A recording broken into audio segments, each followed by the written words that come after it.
bienvenue sur MS Podcast. J'espère que vous allez bien et que vous avez passé une bonne journée.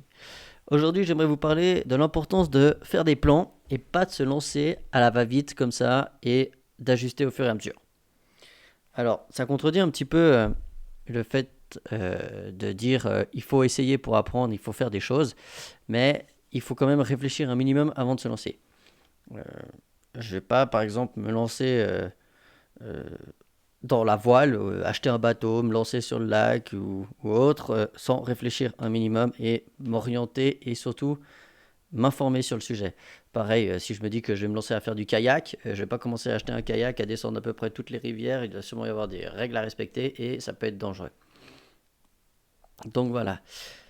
Comme on peut le lire dans le livre de L'art de la guerre de Sun Tzu et dans Karma Sutra de Vaishnav, la guerre se gagne dans les plans et pas sur le champ de bataille. Alors, quand on lit ça, on a envie de se dire ouais, super, encore une phrase philosophique. Eh ben non, je vous jure que quand vous comprenez le fondement de cette histoire, de cette phrase, et que vous l'appliquez à n'importe quel sujet, et ça devient hyper simple et limpide.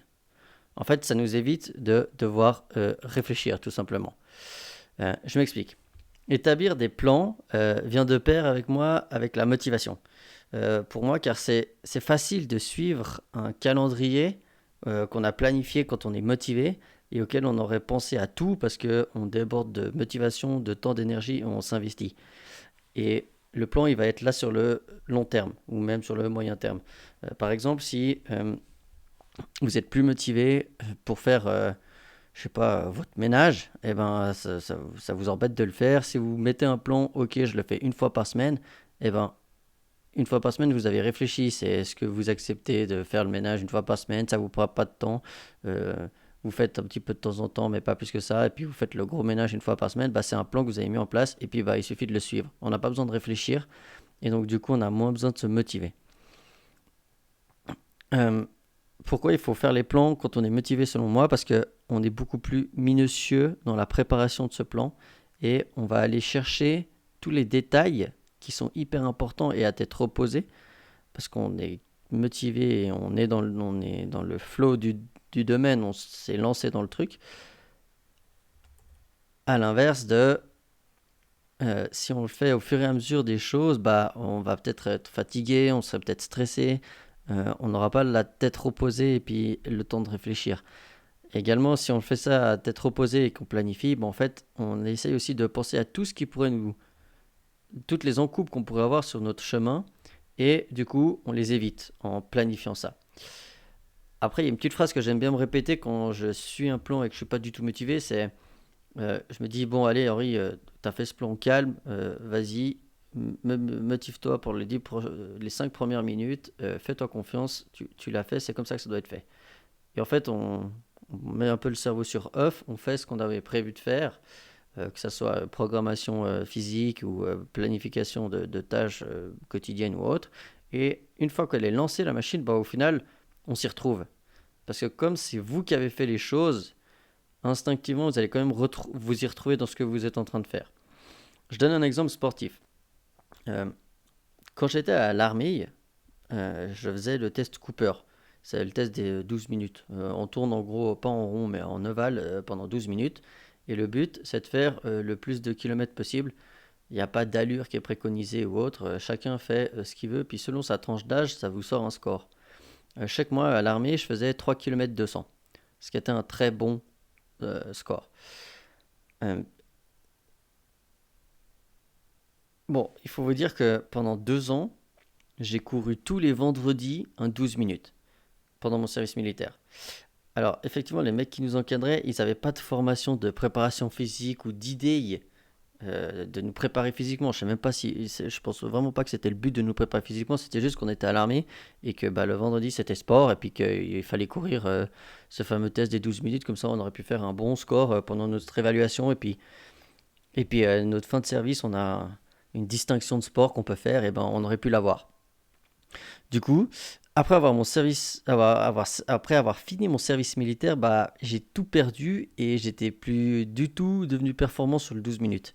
Et c'était un truc qui m'a jamais botté en fait la course. Et un jour, je me suis dit, ok, bah, on va mettre les choses en place, on va faire un plan et on va se dire, qu'est-ce qu'on fait pour devenir plus fort qu'avant, donc faire plus que 3 km 2 ou 12 minutes, voire le même temps.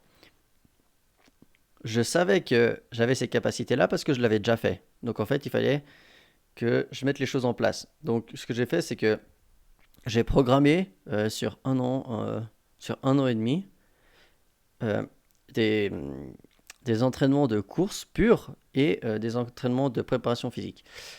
Niveau préparation physique, j'en connaissais assez, donc je savais comment mon corps réagissait et ce que je devais faire pour gagner en force.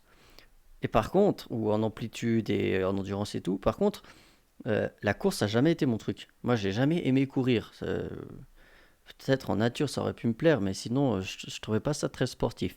Et donc, du coup, en fait, j'ai été me renseigner auprès de professionnels de la santé experts dans ce domaine, quels sont les exercices typiquement qu'on peut faire pour la course. Niveau explosivité, niveau endurance, pour éviter de se flinguer les articulations, et puis peut-être la colonne vertébrale, les chaussures et tout, etc.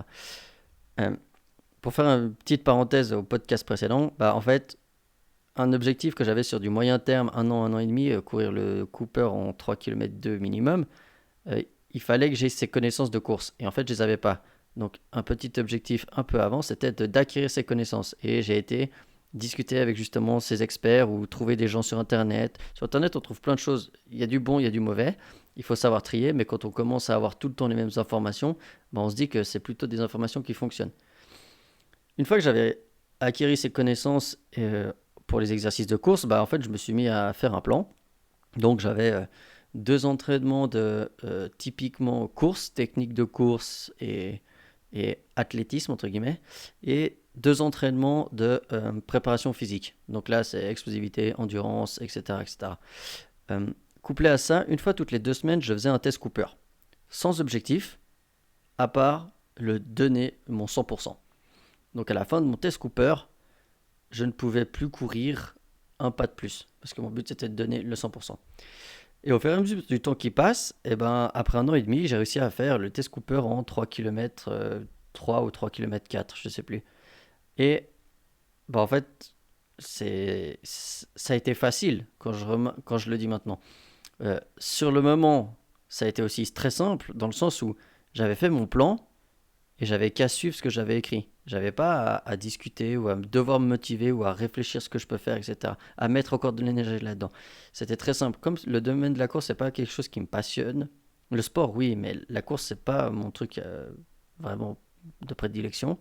Eh ben, moins d'énergie j'avais à mettre pour m'entraîner, plus simple c'était pour moi. Et donc, du coup, je le vivais mieux. Le plan, ça m'a fait extrêmement plaisir de le faire dans le sens où c'est de l'analyse de données et c'est de planifier. Je suis quelqu'un qui est assez carré, donc la planification, ça me plaît aussi. Et donc du coup, tout ça cumulé, au final, j'ai adoré faire cette progression. Et jamais j'aurais cru qu'un jour j'aurais dit j'ai adoré faire de la progression en course. Donc voilà. Du coup maintenant, j'ai continué à maintenir mon niveau et puis pour éviter l'entropie, la dégénération des tissus avec le temps s'ils ne sont pas entretenus. Alors, je pense que je fais que largement 3 km 2. J'ai pas fait de test Cooper depuis bientôt une année. Par contre, j'ai gardé mes exercices de course avec lesquels j'ai appris, surtout ceux qui me plaisent le plus. Et à côté de ça, j'ai ma préparation physique personnelle à côté. Tout ça pour vous illustrer que j'étais clairement pas motivé à aller courir en fait. Il y a des fois j'allais courir le soir, il faisait froid. Certaines fois il arrivait, il a plu. C'est assez vite dur de se motiver. Un petit tip que je peux vous donner, c'est décrocher votre cerveau pendant les 30 premières secondes. Pendant les 30 premières secondes, on ne réfléchit plus. On fait et on exécute ce qui est écrit. Et au final, après les 30 secondes, une fois que c'est passé, c'est parti. La motivation, je ne vais pas vous dire qu'elle est là, mais en fait, vous êtes dans votre truc. Et si vous avez planifié correctement, vous allez aimer un peu ce que vous faites. Et donc, du coup, vous allez rester, vous allez le finir. Donc ça va bien se passer. Donc voilà, cette méthode, vous pouvez la transposer vraiment à n'importe quoi en fait. Vous n'avez pas forcément besoin de faire ça que pour le sport ou que pour je sais pas, l'indépendance financière ou un objectif personnel. Donc, par contre, les variantes vont être différentes hein, entre les experts à aller voir pour connaître les domaines, les connaissances, ou si vous les avez déjà, en fait, c'est tout bénef, juste pour vous prendre le temps. Et utilisez vraiment votre motivation ponctuelle, parce qu'elle va finir par disparaître, cette motivation. On n'est pas motivé toute notre vie pour faire ça, euh, pour mettre en place des choses qui, eux, vont durer dans le temps. Donc voilà, j'espère avoir suscité la curiosité de certaines personnes et puis amener une bonne réflexion et que ça puisse aider des gens. Sinon, vous pouvez retrouver moi sur Spotify, Apple Podcast ou Google Podcast et plein d'autres plateformes. Et voilà, il me reste à vous souhaiter une bonne fin de journée et prenez soin de votre corps et de votre esprit. Allez, ciao!